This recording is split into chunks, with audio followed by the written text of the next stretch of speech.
Olá, eu sou a doutora Marinalva Batista, eu sou psicanalista, pós-doutora em psicologia.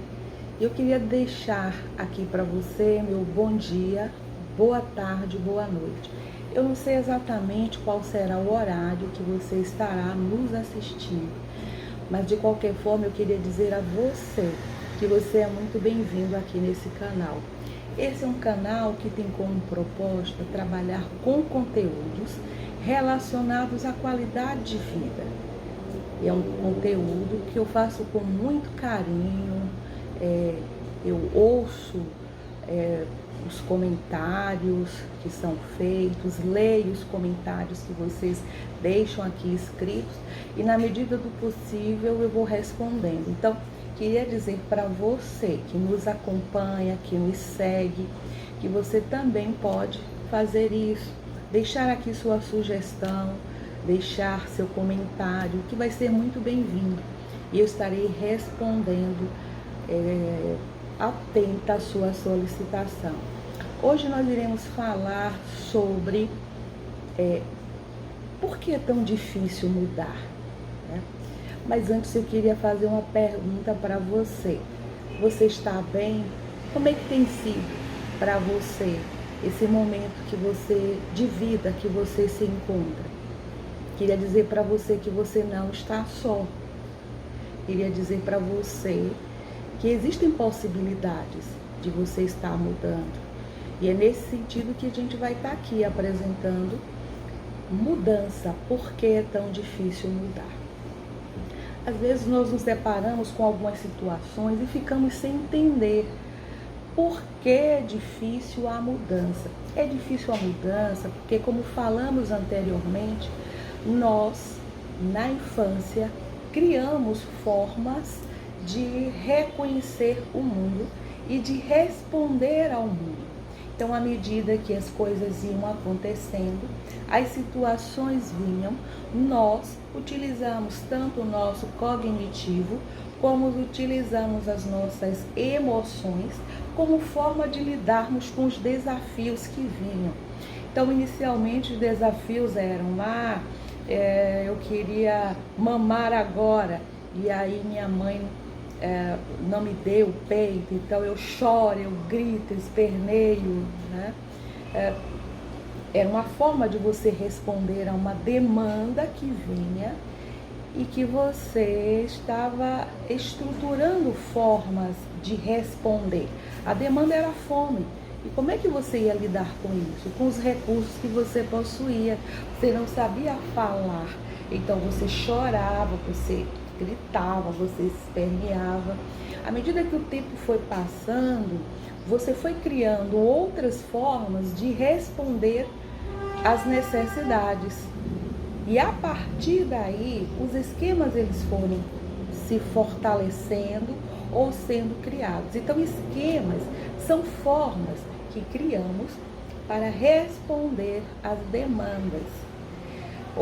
Os esquemas também, eles têm a função de nos proteger do sofrimento. E é aí que entra o assunto mudança. Por que é tão difícil mudar?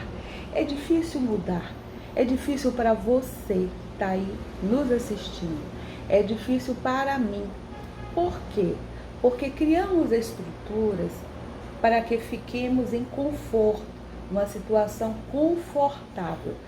Freud já dizia que o ser humano busca maximizar o prazer e minimizar a dor.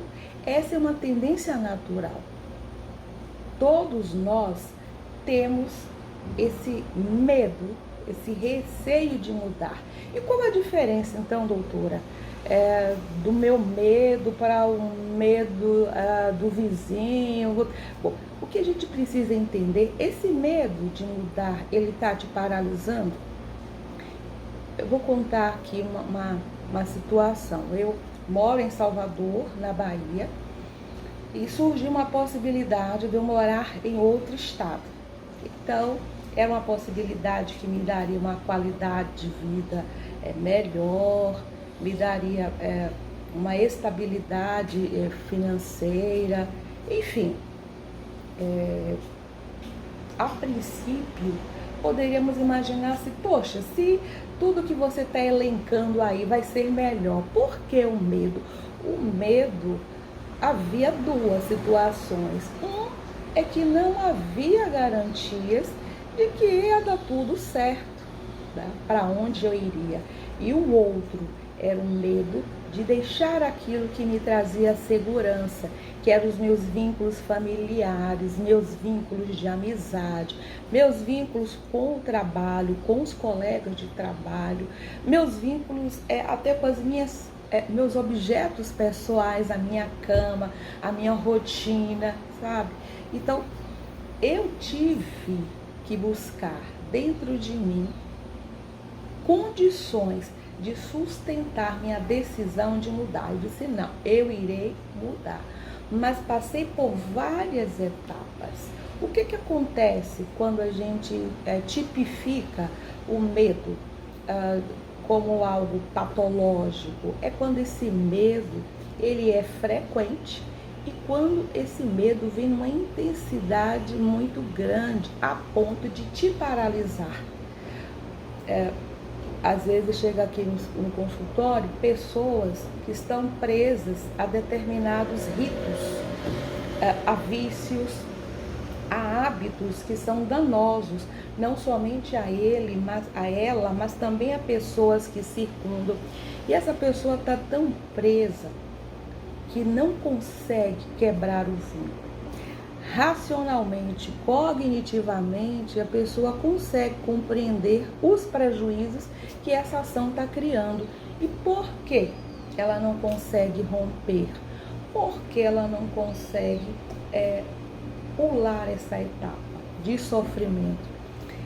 É porque dentro dos esquemas que ela criou, essa é a única forma que ela sabe atuar no mundo.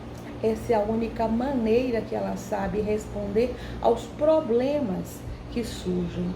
Então, se é para mudar para algo que ela não tem controle sobre o que vai acontecer e permanecer dentro daquele esquema que causa algum desconforto, sofrimento, mas que ela só sabe viver dessa forma, a pessoa opta em viver com aquilo que é familiar. Então, mudar não é fácil. Mudar significa rompimento. Mudar significa desestruturar toda aquela construção de vida que você já fez. Existem mulheres aqui que me procuram, que estão sofrendo abuso, ou que às vezes até não vêm ao consultório, mas manda mensagens, não é, aqui no canal, que eu tenho esse canal do YouTube, que é Psicanalizando, DRA. Marinalva Batista. Tenho também no YouTube, que é DRA Marinalva _psicanalista. E às vezes as pessoas que me seguem, ou às vezes não seguidores mesmo, colocam lá as dúvidas e eu, na medida do possível, inbox, né, vou respondendo. E as pessoas, às vezes, as mulheres, como eu estava dizendo, às vezes relatam sofrimento com o cônjuge, o companheiro, a companheira, situações de abuso que você que está de fora poderia ter um olhar até de crítica, um olhar de desvalor, né? Às vezes a gente vê aí os comentários, como é que suporta isso?